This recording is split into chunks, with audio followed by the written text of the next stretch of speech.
Hi friends, ஒரு பூவோட தண்டுக்கு தரம் இப்படி தான் இருக்கணும். ஒரு கரும்பு மாதிரி இருக்கணும். நம்ம பொங்கலுக்கெல்லாம் வரும் இல்லை கரும்பு, அந்த அளவுக்கு பெருசாக இருக்கணும். அப்படின்னா தான் இந்த பூ நல்லா பெருசாக வரும்.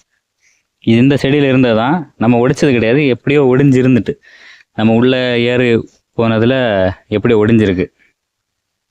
ஒடிஞ்சு கொஞ்ச நாள் ஆகிருக்கு. ஆனாலும் பூ நல்லா தான் இருக்குது. ஆனால் இனிமே வராது, அவ்வளோதான், முடிஞ்சுது. இதில் நிறைய தைகள் வந்திருக்கு. இதெல்லாம் வேஸ்ட்டு தை தானா, காம்பு தை. இது நமக்கு யூஸ் ஆகாது.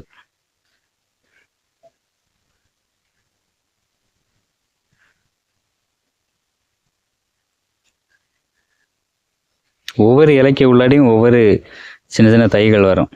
இதெல்லாம் அடப்பு தை கீழே இருக்குது. இதுவும் அடப்பு தை. இதெல்லாம் காம்பு தை தான். இதெல்லாம் நமக்கு யூஸ் இல்லாத தை.